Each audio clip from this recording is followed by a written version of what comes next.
Are you a member of the Roman Catholic Church? Are you intrigued or challenged by clever questions and malicious accusations from the enemies of the Church? Bakit hindi Bakit nag-aasawa yung mga tayo, pare? no, ang mga Bakit po ba tayo mga Katoliko gumagamit? Bakit po ba gumagamit ang mga pari ng incense? Bakit po may pista prosesyon ang mga Bakit Katoliko? ba paulit-ulit magdasal ang mga Katoliko? All your questions will now be answered and all your doubts cleared. Featuring the two prominent Roman Catholic apologists of the Philippines, Attorney Marwil Liasos of the Order of Preachers and Reverend Father Abe P. Arganiosa, in a dynamic tandem to explain and defend the faith and to guide us all to know the truth.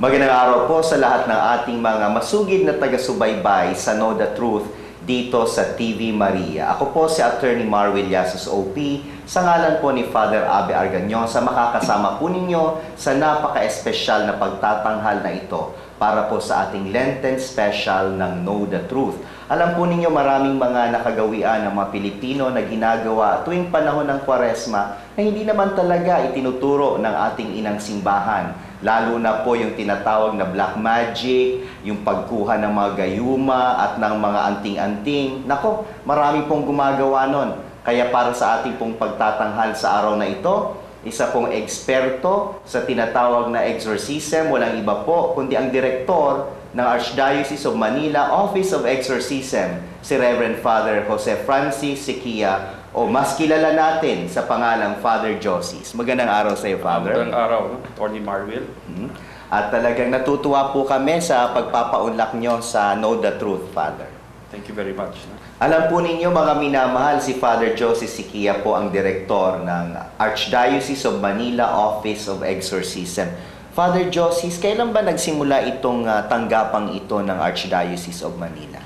Well, actually, nung panahon pa ni Cardinal Sin, siya ay inatasan na ako maging exorcist. No? Ngunit nung dumating ang panahon ni Cardinal Rosales, medyo padami ang mga kaso namin. No? Yung mga sinasaniban, sinasapian, yung mga infested na mga bahay. No? So, I recommended kay Cardinal Rosales to form an office. No? That means hindi lamang isang exorcist, kundi meron siyang kasama, mga katuwang, and also mga volunteers in order to help follow up and to interview. And pumayag si Cardinal Rosales and tinatag yung opisina noong 2006. Very good. Ito nga po yung isa sa mga usapin na hindi masyadong nauunawaan ng ating mga kababayan, yung exorcism. Ano ba talaga yung opisyal na pagtingin o pananaw ng ating simbahan tungkol sa exorcism at kailan po ito ginagawa, Father? Well, pag tinatawag natin yung exorcismo, okay? Actually nandun sa ating katekismo. And exorcism is actually a ministry pa nung panahon pa ni Jesus. And we see na itong ginagawa ni Jesus. No? Kalahati ng kanyang ginagawa, hindi lamang siya nagpapagaling ng mga may sakit, he was also exorcising ang mga tinatawag natin demoniacs. Okay? So, yung ministry ng exorcism ay in a sense, tinutuloy lang namin ang kapangyarihan na ipinagpo sa atin ni Jesus. It is in order to protect and also to expel spirits when they are harassing and affecting yung ating simbahan. Okay? So it's basically a ministry ng protection and expulsion ng mga masasamang espiritu.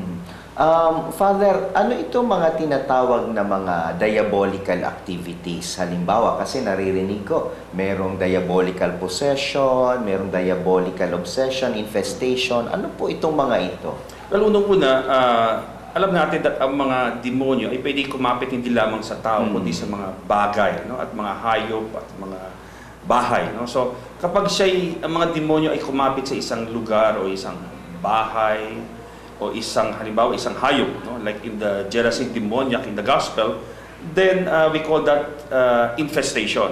Ngunit kapag ang demonyo ay umatake extraordinarily sa isang tao, and yung attack niya ay talagang grabe, na talagang the person loses consciousness, at ang katawan niya ay talagang in a sense kontrolado ng demonyo, then we call that possession. Possession. Although there are lesser forms below possession. Tinatawag natin oppression. And also obsession. So iba naman yon. Like for example, oppression, kapag ang isang tao ay, halimbawa, naguyumang ang isang tao o nabarang, that is oppression. Hindi na-possess ang tao. Kapag obsession, usually halimbawa, ang isang kabataan naglaro ng Spirit of the Glass or nag-Ouija board. Tapos later on, nakakarinig na siya. No? May nagsasabi na sa kanyang tainga, magpakamatay ka na. No? O wala kang, yung buhay mo, walang saysay ang buhay mo. No? Or you have no, commit suicide, etc. No? That is what we call obsession. And through itong iba't ibang atake ng demonyo, we call them extraordinary because normally, the Lord only allows yung tinatawag nating ordinary attacks, yung tukso. Ngunit kapag ang isang tao binuksan niya ang ibang bahagi ng kanyang buhay to these spirits, then the attack can become more graver. Yung tinatawag natin extraordinary. Talaga naman po na napaka-wide pala po ng range ng activity at pasalamat tayo sa Panginoon sapagkat pinagkaloob niya sa simbahan, lalo na sa kaparian na mapalayas at ang mga masamang espiritu at maprotektahan ang sambayanan ng Diyos. Father, hindi po siguro madali yung pagiging exorcist. Ano ba yung mga pinagdadaanan para yung isang pare ay matawag o maituring na isang exorcist? Well, unang-una sa lahat, to become an exorcist, it is an office na delegated ng isang obispo kasi lahat ng obispo ay exorcist. Tama po. So, he can delegate that power to a certain priest na may certain qualities. No? May mga iba't ibang katangian na doon naman sa Roman ritual of exorcism, yung mga katangian na yon. At kapag he expressly gives that and delegates that authority, then yung pari niya nagiging exorcist. Right? So, may mga ibang pari naman na nag-exorcise na hindi exorcist. They use what we call deliverance prayers. And they have what we call not an office but a charism. A charism of deliverance. I see. So, madalas kapag halimbawa may isang bahay na infested o isang tao na ino-oppress lamang, then isang pari na may charism of deliverance, he can pray over. Siya pwedeng ang mamagitan doon. Pero halimbawa, ang isang tao talaga yung sinasapian na, at talagang halimbawa isang satanista, okay, tapos gusto niya bumalik sa pagiging katoliko niya, at pinoses siya, then because of the bondage is stronger, because possession na nga yun, no? Then you have to call an exorcist kasi mas mabigat yung labanan dyan. At regarding that, Father, paano po natin nadadiagnose, o nalalaman na ang tao talaga ay inaalihan ng masamang espiritu, yung talagang sinasaniban o sinasapian? Well, usually we do tests, no? Of course, meron kaming mga psychological tests, but because ang demonyo kayang-kaya magtago sa psychological, we do also extra tests. No? Yung tinatawag natin spiritual na mga tests na ginagawa namin pagsusuri para makita namin kung ang demonyo ay nagtatago lamang. So for example, may kausap ako, isang tao na lumapit sa akin, is this psychological or is this spiritual? Sometimes yung ginagawa ko ay habang nagsasalita yung tao, I command with my mind, yung isip ko lamang ginagamit ko, hindi ako nagsasalita. In the name of Jesus Christ, manahimik ka. Okay? So I'm talking to the spirit, kung may spirit sa taong iyan, nananahan sa taong iyan.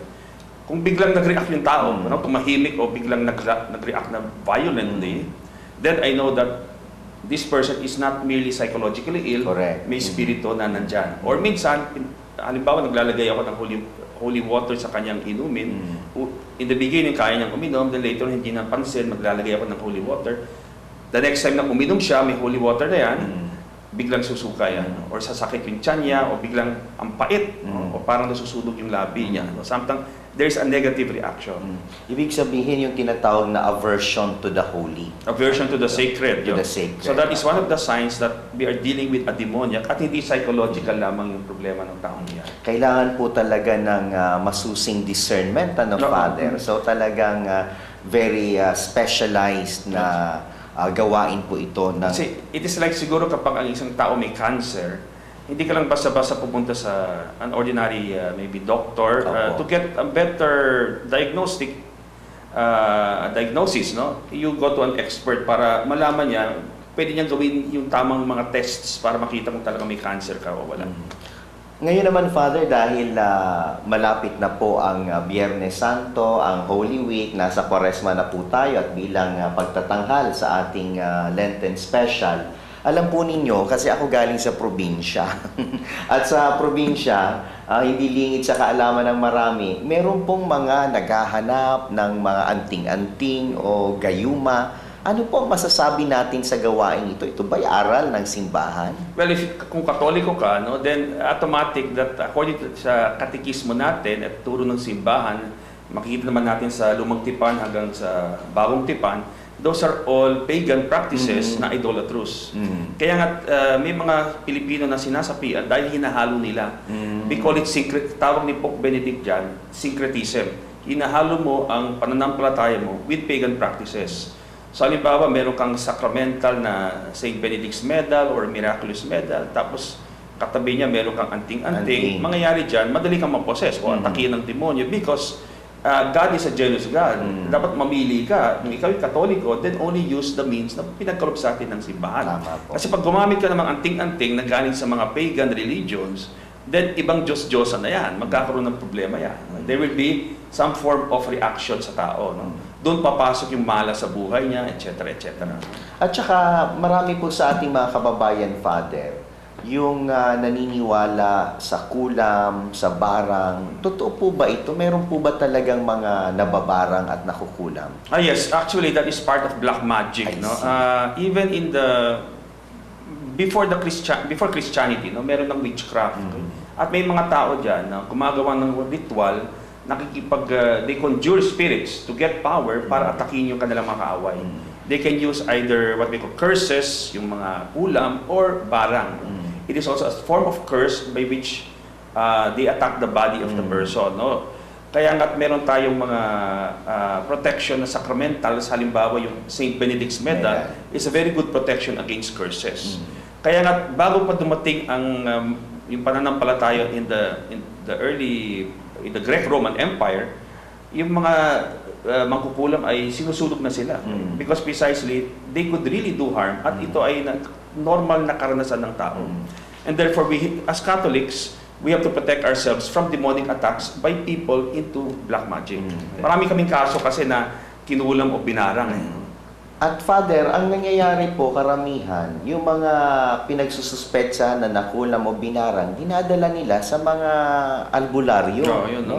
Ano ho ba tama ho ba yung pamamaraan na yun? Hindi, pag ikaw isang Katoliko, mali yan because instead na pupunta kay Kristo, for example, in the New Testament, pupunta kay Simon Magus o kay Elimas the Magician, no?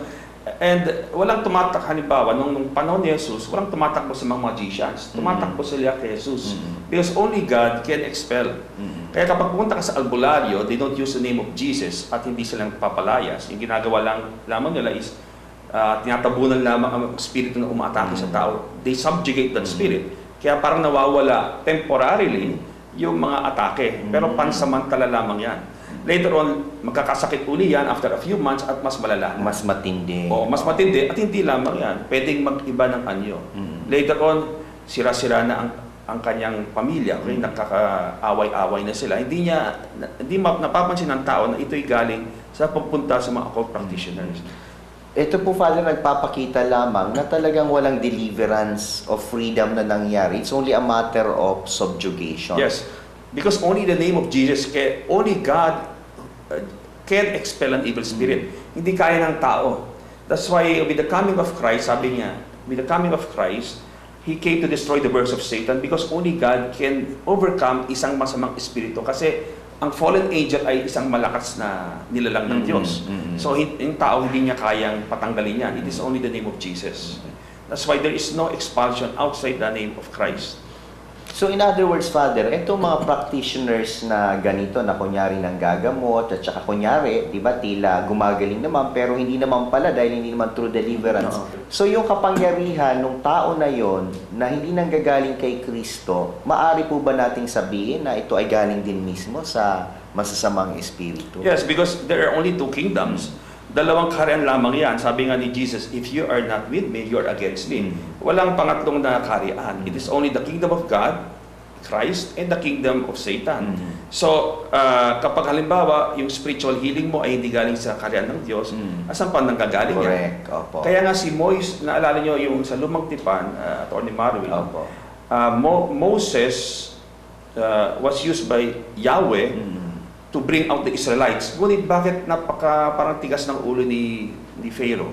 Because yung kanyang mga magicians, lahat ng mga plagues na ginagawa ni Moises, kaya rin gawin ng mga magicians ni Pharaoh.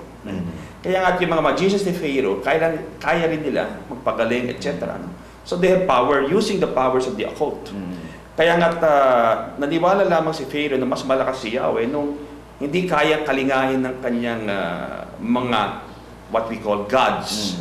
Okay, mga tinatawag natin dito, mga anito niya, ang pagkamatay ng mga firstborn. Correct. So that was when he discovered that Yahweh is more powerful than my gods. That's true. Lumipat naman po tayo, Father, doon sa mga kaugalian, lalo na makabago, no? Mga kababayan, kung nanonood po kayo, talagang pakinggan niyo ito at intindihin sapagkat marami ngayon ang nahuhumaling sa feng shui, Yes. no? Lalo na pag malapit ng New Year o Chinese New Year, nako, lahat andun na, yung mga susuot, yung pagpapagawa ng bahay, yung arrangement. Ano naman po ang pagtingin ng simbahan sa mga ganitong nakaugalian sa makabagong panahon?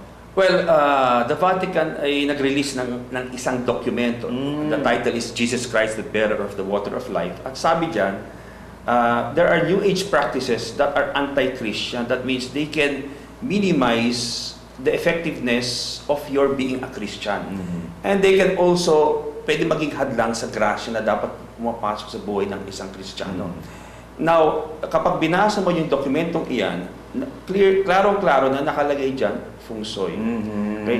At feng shui, what is feng shui? It is what we call, it is like geomancy. Parang astrology yan.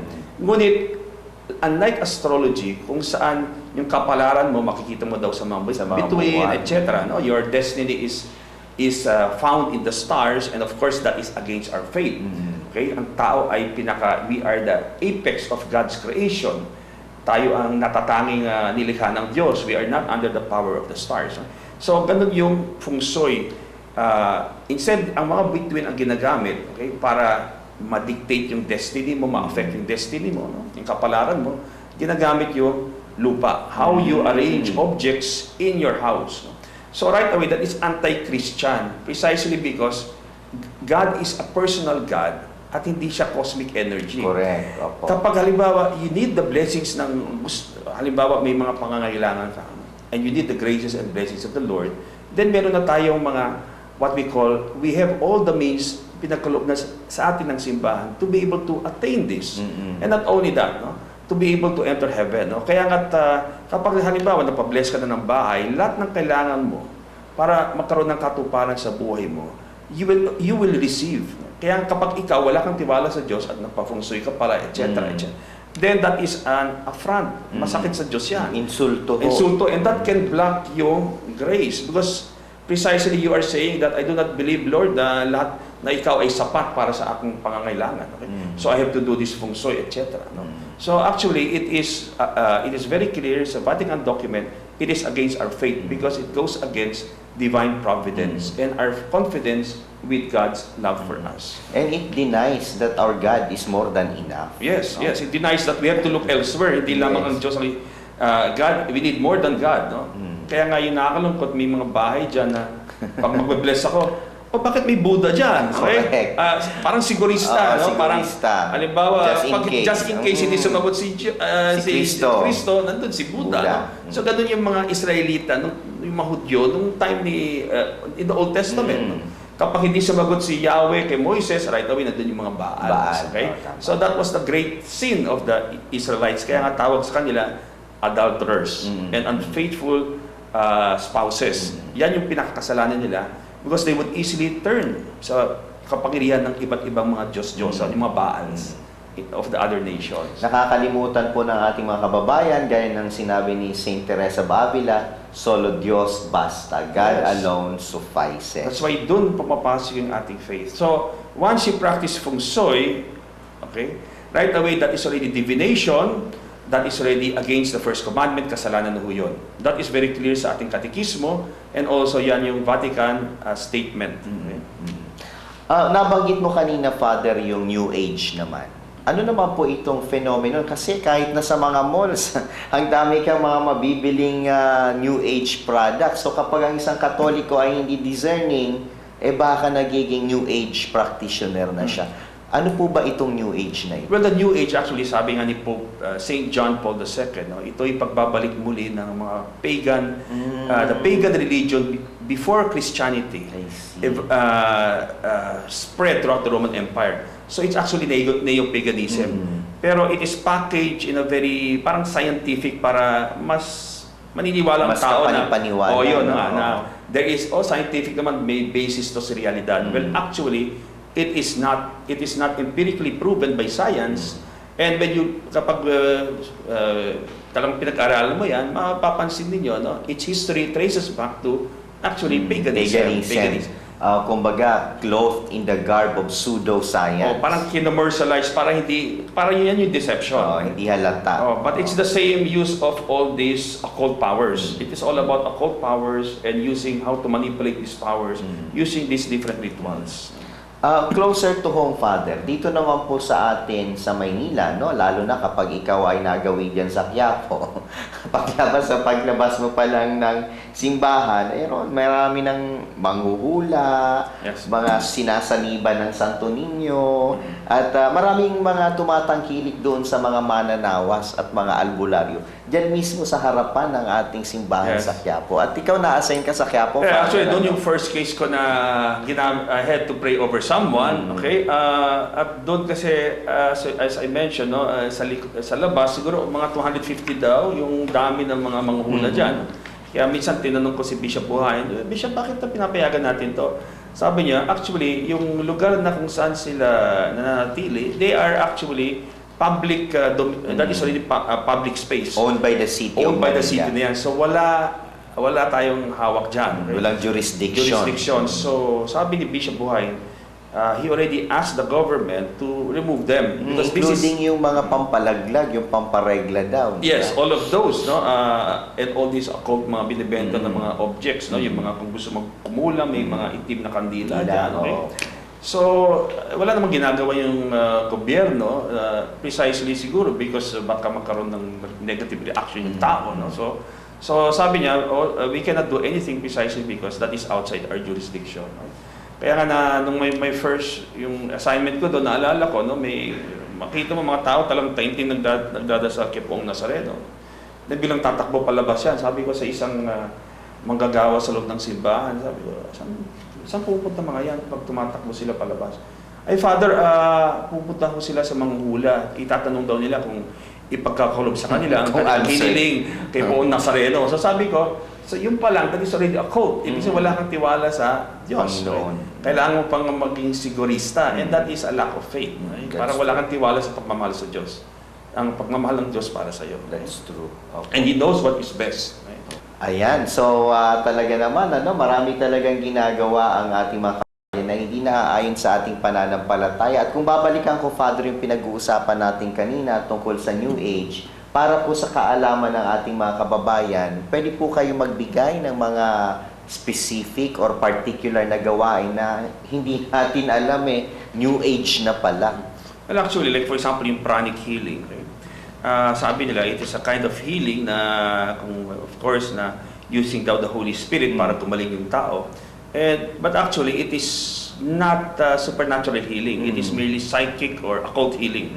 Kasi, for example, in pranic healing, no, mag-visualize ka ng white light, tapos itong ipopokus mo sa katawan ng tao na may sakit, at gagaling daw yan.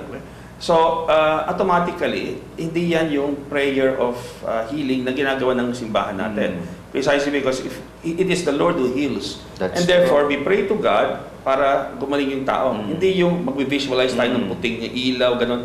At that is actually manipulation of energies na naman. No? So, kapag ginagawa mo paulit-ulit yan, yung tao na palagi nagpapa-pray over using pranic healing, little by little, mabubukas ang kanyang mga psychic abilities. Correct. Okay? And not only that, you are not, yung gumagawa ng pranic healing, you cannot visualize the Holy Spirit. Nasasabi mo, yung white light na yan ay Holy Spirit. Ano ka? Sakramento. Diba? You cannot give the Holy Spirit through visualization. Correct. It is only through prayer. So you pray to the Lord, mahihil yung tao. Hindi yung mag-visualize ka ng white light. Kaya nga, pati mga pagano o yung mga atheists, kaya nalang gumawa ng pranic healing. And how can that be? They are not baptized. Wala yung banal na Espiritu Santo sa kanila. No? And also marami ngayon mga tinatawag natin yung mga occult practices like automatic writing, okay? Ilalagay mo sa yung sarili sa trance para makipag-communicate ka sa, for example, guardian angel mo, okay? Tapos magiging you will hypnotize yourself. Pag very relaxed ka na, biglang may mga messages, tapos biglang gagalaw yung kamay mo, may mga mensahe daw yung guardian angel mo, or you try to be very calm and then try to communicate with your guardian angel, ano yung mga darating na mga mensahe sa'yo, okay? So that is New Age, okay? And also yung maraming mga healing using crystals, magnets, you manipulate the energies of the body to bring about healing. So may mga stand na ang mga bishops dyan, especially sa US, that these are all dangerous. Because in Rome, nung ako'y nag-aral, sabi nila, no, itong mga sinasabi nilang energies, there is no empirical data that they are real. That's true. Even science has proven there is no such thing as cosmic energy. In Rome, nung nag-aral ako doon sa exorcism course, no, sabi sa amin, Father Amorth. okay, Father Amorth, no, at si Father Bamonte, okay, sabi nila that these energies are actually spirits. Binago lang yung pangalan para hindi nakakatakot. But actually, their former names is manipulation of energies. Okay? So, halimbawa, yung mga, for example, may energy daw yung tree. Actually, dati, ang turo ng in paganism is that the tree has divine beings there, no? Maengkanto nga. Okay? That's why we have to be very careful. No? So, of course, yung, like Enneagram, okay, that's also part. Enneagram. So, ganun din, nandun din sa Vatican document that this is also New Age. Okay? And therefore, it's very dangerous to manipulate energies in the body. Diba? Just like, para lang halimbawa gumaling o magkaroon ka ng good luck sa buhay mo. Because this is not Christian. Because that ibang-iba yan sa grasya ng Diyos. Okay? Kaya parang yung sinabi natin kanina sa feng shui, no? Just because inayos mo yung bahay mo na medyo dito mo ligay yung pintuan, etc., ibig sabihin, biglang dadating yung swerte mo, no? That is that how our God works? Na hindi mo inayos yung bahay mo, kaya puro malas ang buhay mo. That is not our God. That is based on yung mga pagan religions na yan yung naging karanasan nila because wala silang divine revelation. Correct. Bilang critic sa kanilang ginagawa. Pero tayo bilang Katoliko, meron tayong mga what we call teachings in dogma where we always have to check kung ano bang mga karanasan na ito. How does God look at them? What is the mind of God? Para alam natin kung ito'y, sabi nga, discern the spirit, sabi ni St. John. Is it of God or not of God? Kaya maraming mga New Age, na especially mga books, pag pumunta ka sa mga bookstores, correct. Nandun yung mga books on New Age, di ba? Witchcraft, spellcasting, ano ba to? Tarot card reading, okay? Ouija board, yan, mga puro New Age. So, isip, puro occult to. Pero parang pinapackage nila na scientific, parang spiritual.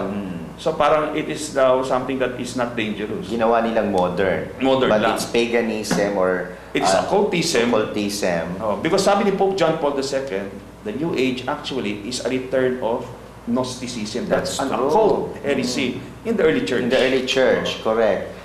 Doon naman po, Father, sa mga nakakahiligan, yung yoga, yung transcendental meditation, yung mga ganitong mga bagay, ano naman po ang pagtingin ng simbahan dito? Well, for example, yoga, the very basic exercises pwede, sabi, no? But the deeper exercises, medyo delikado because precisely the movements of yoga is to bring you into a state of enlightenment. That means bubuksan ang mga chakra mo para mabubukas yung third eye mo and you will be able to communicate with the spirit world. Not the world of God, the supernatural, kundi yung preternatural world of the fallen angels. Okay? Because to be able to connect with yung tinatawag nating supernatural world, kailangan natin ng grasya, sanctifying grace, faith, prayer. Hindi yung bubuksan mo yung third eye mo para makipag-usap sa mga anghel. Okay? That's why itong mga movements na ginagawa sa yoga, they are movements of worship. Okay? So, this is the teaching of the church.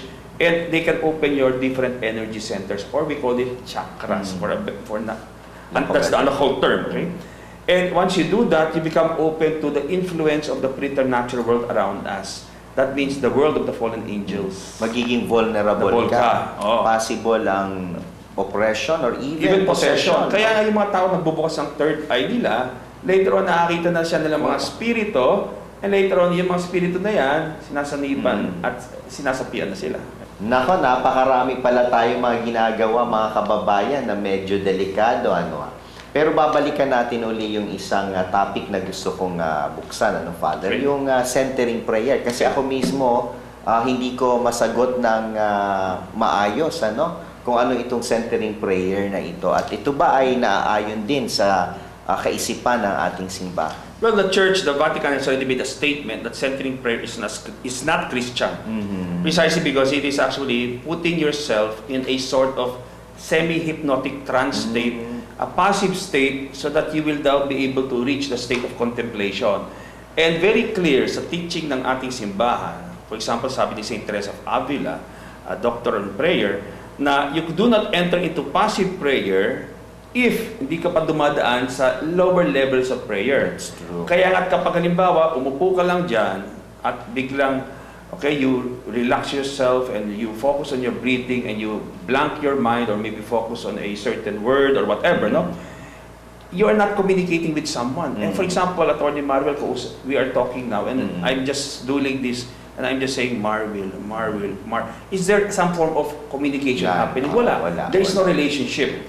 Kaya nga, yan ay actually, yan yung tinatawag nating yan yung nakita natin sa yoga, yung may mantra. Yung mantra. That's why, if for example, ibang-iba yung tinatawag nating centering prayer sa Jesus prayer. Correct. Okay, because the Jesus prayer is only a continuation of prayer. Correct. So for example, nagdadasal ako sa Blessed Sacrament, meron akong meditation book, I talk to the Lord. After that, nagtatrabaho ako, I can make the Jesus prayer para maalala ko palaging presensya ng Diyos. So halimbawa, nagtatrabaho ako, Jesus, have mercy on me a sinner. So that brings me to God's presence. So right away, napipurify yung intention ko. Correct. The Lord is watching over me. I don't have to be afraid. Kumakalinga siya sa akin. I can easily, I know that yung ginagawa ko, iaali ko sa Diyos. It reminds you of God's presence. Pero it is merely a help to prayer. Pero kapag sinabi mo, centering prayer, yan na yung pinaka-prayer nila. They don't anymore do meditation, affective prayer, prayer simplicity. They just go into a trance state. Okay? And then they just repeat a word. And that is not a relational communication. Correct. Okay? That's why yan ginagawa sa yoga because that tends to open your third eye. Yung pinubuksan yung mga chakras mo. Pag through breathing, nabubukas yung third eye mo para later on you can communicate with the spirits. Sabi nga natin, that is an occult means to open up yourself sa preternatural world. But not to the supernatural world. Because we need prayer to communicate with the supernatural world. Kaya yung tinatawag nating centering prayer has already been lambasted by the Vatican. It is not something Christian. It is putting yourself in a hypnotic trance and waiting for anything to come into your mind. So kapag bukas yung third eye mo, pwedeng biglang dadating yung demonyo. Evil spirit. And sasabihin niya, I am Mama Mary and ito yung message ko sa iyo, okay? Okay, magpagawa ka ng simbahan, okay? So that is deception already. That's Okay? true. And this method therefore is very dangerous because many people think that they can experience God without even moral conversion. Correct. Kala nila magigaganon lang sila, they will experience Okay na. God without hindi nagkukumpisal, hindi nagsisimba. Hindi nagbago ang buhay. Hindi nagbabagong buhay. Akala nila through technique you can communicate with the Lord, which is impossible. So, ibig sabihin na mamanipulate nila ang Panginoon. Yes. At ang masakla po dito, kasi ang pagkakaiba ng Christian meditation, it's focus on the other, Yes. meaning on the Lord. Itong mga meditations na ito, mga centering prayer, is focused on the oneself. self. That's true. And not only oneself, you're focusing on your breathing, you're self-absorbed. You are not, hindi ka nakafocus sa taong nasa labas sa'yo. Okay? That's true. So that's very clear sa turo ng simbahan. Napakarami po ng natututunan ng ating mga kababayan, no, sa ating pinag-uusapan, Father. Pero gusto ko lang pong klaruhin kasi sa simbahan po meron naman talagang tinatawag na contemplative prayer. That's true. No? Yung pagninila, yung pagbubulay-bulay. Ano pong pagkakaiba nito naman sa centering prayer? Well, basically, kasi yung iba nagsasabi that centering prayer will easily lead you to contemplative prayer or it is already what we call contemplative prayer. When actually, okay, it is totally different. Okay? Unang-una sa lahat, kapag I took one semester of St. Teresa of Avila, okay? Before you can even reach contemplative prayer, dapat duman ka muna sa mga lower stages of prayer. And that precisely, ano tong mga iba-ibang stages. Okay? Unang-una yung vocal prayer. Vocal prayer. Then meditation. Okay? And then affective prayer. Then the prayer of simplicity. And pag-abot mo ng prayer simplicity, dadaan ka muna sa dark nights of the The soul. soul. That means pinupurga ka ng Diyos in the depths of your soul. Because, remember, pag contemplative prayer, we mean that God is already uniting with the soul. That's okay? true. That means dapat yung soul ay more or less freed from imperfections. Hindi pwede makipag-ugnayan ang Diyos sa isang tao marami pang imperfections. So, alimbawa, no? You reach already a point na ginawa mo ng lahat. Yung buhay mo, you have grown in the virtues, you are faithful in your prayer life, then you will enter to the dark nights, the Lord will purify you, then papasok ka na sa contemplative prayer. Si Saint Teresa of Avila, 13 years bago siya pumasok sa contemplative prayer. And not only that, kapag pumasok ka na sa contemplative prayer, we call it also mystical prayer. Mystical Okay? Or passive prayer. You have to be totally the state of grace. Imposible yung isang tao gumagawa pa rin ng mortal sin at venial sin. Yung mga tao na sa contemplative prayer na, they are not anymore sinning even mortally and even venially. Kaya kapag nandun ka na sa contemplative prayer, you're already a living saint. Because it's the Lord who is acting already on you and you are, in a sense, you are in ecstasy. Kaya nga, in a sense, you are filled with God that you fall into ecstasy, nag-levitate ka pa, okay? Kaya imposible kapag halimbawa sasabihin sa'yo, 1 month lang, you will be a contemplative. Imposible yan. Imposible. Okay, because unang-una, are you as living saint? Wala ka na ba, has the Lord purified you? Dumaan ka na ba sa dark nights of the soul? Okay? Kaya nga kapag sinabing contemplative, remember that this is a person who has really developed yung kanyang buhay espiritual. He is in the higher levels already of spirituality. At yung mga taong ito very humble. Okay? Hindi na pagsasabi na sila ay nasa ganitong klaseng prayer na, etc. Correct. There is no easy way to contemplation. Because prayer and virtue are always together. Hindi ka pwede mataas yung prayer life mo, masamang tao ka, palagi kang may mortal sin. Okay? So you have to remember that. No? That's why very important na contemplation is very different from centering prayer wherein you go into a trance, o kaya magmamantra o G or whatever, no? Tapos relax ka, feeling mo that you're one with the universe. That is yoga. That's yoga.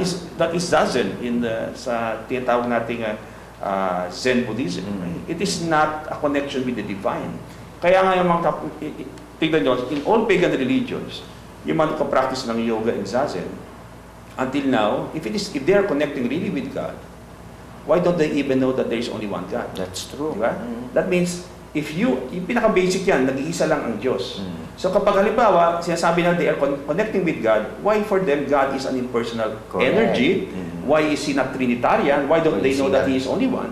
Why is He not personal? Not personal. So that means that they are communicating with something else. That's true. They are going to a psychic trance where they feel one with the universe, but it is not a supernatural relationship with God, the Trinitarian God. That's true. Doon naman po tayo dumako, Father, sa mga ginagawa ng ating mga kababayan, lalo na po kapag malapit na po ang Biyernes Santo, ang Holy Week, yung pagpipinitensya o labis na pagpapahirap sa sarili. Talaga yung iba nga sa Kutod, no, sa Pampanga, pasintabi po sa ating mga kababayan, nagpapapako pa ng krus, yung talaga nagpapasugat pa. Ito po ba ay masasabi natin na pamamaraan talaga ng simbahan para sa pagpapatawad ng ating mga kasalanan? Well, first and foremost, that is an extreme form. Extreme. And you have to go into the disposition. Bakit nila ginagawa yan? That's Okay? true. Because many people, ginagawa nila yan, okay, as a form to expiate yung kasalanan nila sa the whole year. And then pagkatapos yan, babalik na naman sila sa kasalanan, okay? And then they will again do that. That is again a pagan disposition, okay? Because the intention is not na gusto ko magbagong buhay, okay? It is in order para ma-validate, pwede ako magkasala ulit the next year. Kailangan magpapako ulit sa krus, okay? Uulitin lang. Uulitin ko ulit yan, okay? So the important thing is check ano yung disposition na yan. And secondly, why do they do, these are extreme forms that are already over-exaggerated. And the most important thing, sabi nga ng Jesus, is I need a contrite, humble heart. So unang-una, dapat tignan muna nila ang kanilang buhay. Kung ito'y maayos na sa Diyos, then maybe additional mortifications, but hindi yung magpapapako sa krus. Especially ang isang santo, ayaw niyang maging spectacle. Correct. A saint will always do mortification in a hidden manner. Kasi ayaw niya makita ng ibang tao, palaging palihim siya kapag siya ay gumagawa ng isang penitensya. Because he wants only the Lord to know about it. Because kung pinagkita ng buong madla, then yung reward mo, wala na, tapos na, nakuha mo na, natanggap mo na, di ba? Kaya nga sabi, don't let your left hand know what your right hand. So it is more pakitang tao, okay? So ito dapat evangelize. Ngayon, for example, you check the disposition, okay? Yung taong ito, masama yung buhay niya throughout the year, yan yung dapat tutukan niya. He should make a form of mortification. Kung saan magbabagong buhay siya, yung mga dati niyang ginagawang masama, yan yung dapat baguhin niya. Doon dapat nakapokus yung kanyang energy. Hindi yung one day lang ang papapako sa krus, etc. No? And it also, in a sense, it is not inspired by the Holy Spirit because it is an extreme form already that destroys the human body. Okay? Bago po tayo magtapos, Father, gusto ko lamang po tanungin sa inyo dahil may mga tao na sa ngayon ay itinatatwa na ang demonyo. Ibig sabihin, para sa kanila, hindi totoong may evil spirit. Ano pong masasabi po ninyo dito? Well, first and foremost, kapag sabi nga ni St. John Paul II, kay Father Amor, those who do not believe in the devil, do not believe in the gospel. Right? Because ibig sabihin, niloloko tayo ni Jesus. Right? That's true. Kasi unang-una sa lahat, if the devil was not real, Jesus dumating siya para ipagkaloob sa ating katotohanan. At kapag walang demonyo, siya mo unang-unang magsasabi na walang demonyo. Okay? And for example, sa sinasabi ng iba, it is symbolism daw sa Bible. Nung in-exercise ni Jesus, no? Pinalayas niya yung mga demonyo sa Gerasene demoniac, tumalon sa mga baboy. Anong tumalon dyan? Is that something that is psychological, na yung mga baboy biglang nagpakamatay? That is not something psychological. So, if you notice, yung buhay ni Jesus, kalahati ng kanyang ministry was, 1/3 was preaching, 1/3 was healing, 1/3 was exercising. And kaya nga pinagkalob niya to sa mga apostoles because the devil is still, sabi nga, still alive and active until the final time. So, pag sinabi mo, the devil is not real, then right away, you are already a heretic. Right? That is already a heresy. Lahat ng simbahan since the time of Christ until now has always said that the devil is real. Who could possibly be the author of this, this thinking na walang demonyo? Well, it's always the devil, of course, because yung main tactic niya is gusto niya palaging patago ang pagtira sa Kristiyano. Why? Because unang-una sa lahat, kapag ikaw ay nasasaktan, and you don't see anyone attacking you, who will you blame? You will blame God. You will blame God. You will get angry at God. Kaya maraming tao dumadating sa amin, Father, nagsisimba naman ako, bakit natong buhay ko, galit ako sa Diyos. Then later on, nung i-interview na namin, doon namin nakita ang dami pala niyang ginagawa. May anting-anting, palagi pupunta sa albularyo, whatever, no? Maraming hindi maayos yung buhay nila. So sabi ko, you're under attack. It is not the Lord doing this to you.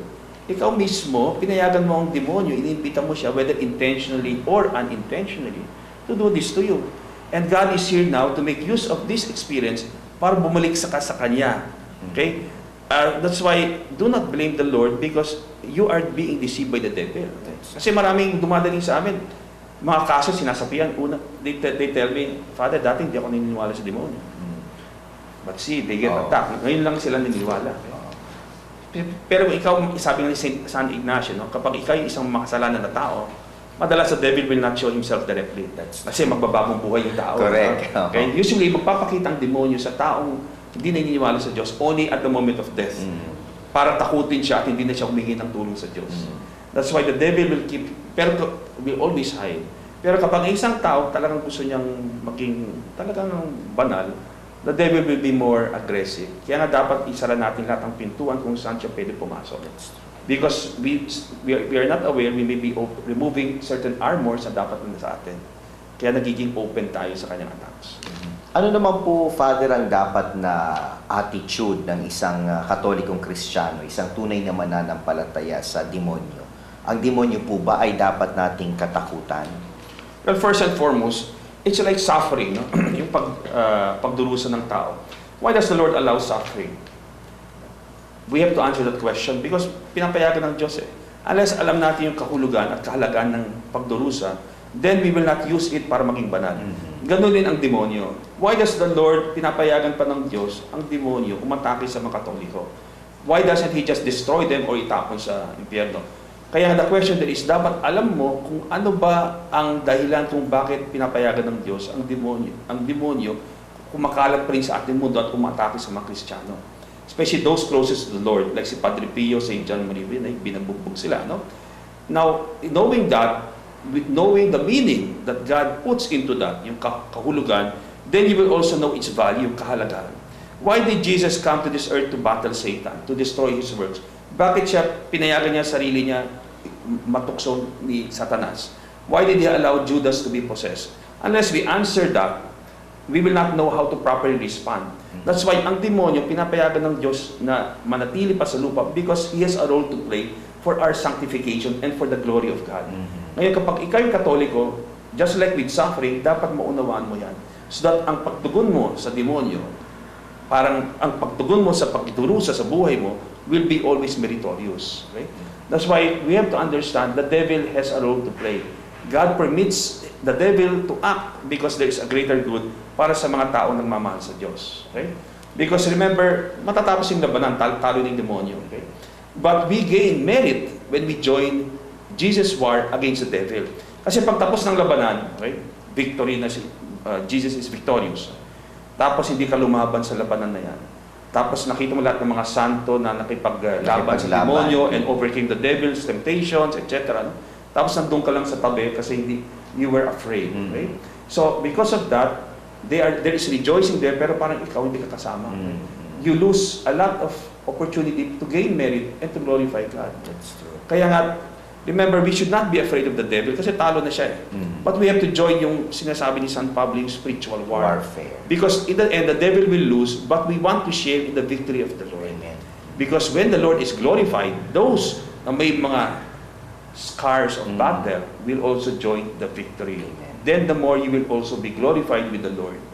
Amen. Ako, napakaganda po ng ating talakayan, kaya lang wala na po tayong oras at nagpapasalamat po tayo kay Father Josie Siquia sa kanyang oras na ibinahagi sa atin. It has been a pleasure and a blessing for us, Father. At sa ating pagtatapos, hingan po natin ng mensahe si Father Josie Siquia para sa ating lahat, lalo na po sa panahong ito ng Kwaresma. Well, siguro yung last message ko lang is that we have to remember that we are already on the winning side, okay? And the most important thing there is, bakit tayo lumalaban dito sa labanan na ito na spiritual war, okay? First and foremost, because, why did Jesus do it? Because of love. And to prove that He loves us. Kaya nga, this ministry has been given to us, just like the ministry of healing, para maging instrumento ng pagmamahal ng Diyos, to show that God is real and that God loves us. Kaya lahat ng mga exorcisms ni Jesus sa Ebanghelyo ay puro public. Unlike yung kanyang healing, siya, kapag nagpagaling siya ng tao, usually wag mo sabihin sa tao. Okay, only to the priest. Pero kapag siya ay nag-exorcise, palagi niya public, maraming tao palagi dyan. To show that God is now walking among His people. Yahweh is now walking among His people and present. And that God is already present because no one can defeat a fallen angel unless siya ay Diyos. And then Jesus, because of compassion, because of course si Adam and Eve, binigay nila ang kanilang kaluluwa sa demonyo and all the generations, God is showing, now it is my time, I will take back those I love. So the ministry is simply to prove that God is real and that God loves us and will do anything para maangkin na naman niya tayo. Okay? And maybe if you want to learn more, may ako mga sinulat na libro. Okay? Yung unang libro ko, which was unang-una published by Shepherd's Voice, pero ngayon sa St. Paul's is Exorcism, Encounters with the Paranormal and the Occult. And that is a basic book on the ministry. At meron pa akong dalawa pang libro. Yung isa, Exorcist, A Spiritual Journey. It is more of yung my life sa seminaryan, etc. At yung pangalawa, yung Exorcist Spiritual Battle Lines, it is more, ang tema nito ay more about the saints, yung kanilang paglaban sa demonyo, church teachings, yung fathers of the church, etc. Si Mama Mary, yung mga sacramentals, at yung huling libro ko, yung Handbook of Catholic Prayers. So ito ay galing sa mga Catholic sources, hindi Protestant sources because medyo iba yung kanilang theology, but Catholic sources. At I would also recommend yung from JESCOM, Jesuit Communications, yung Liwanag sa Dilim, yung a tape with Cardinal Chito Tagle about this Ministry of Exorcism. Because right now, the CBCP has coordinated with our office and also with UST to come up with an institute to train exorcists. So lahat ng mga bishops ngayon sa Pilipinas, they are now appointing exorcists. Yan yung the new move by the CBCP. So maraming salamat po sa iyo, Father Josie Sequia, sa pagpapaunlak mo at talagang kami po ay blessed na blessed at kasama po ninyo kami sa pananalangin sa iyong ministeryo at sa lahat po ng mga magiging exorcist pa, hindi lamang ng Archdiocese of Manila, pati ng buong bansa. Muli po, ito si Attorney Marwil Yasos OP na nagsasabing alamin po natin ang katotohanan na siyang tunay na magpapalaya sa atin.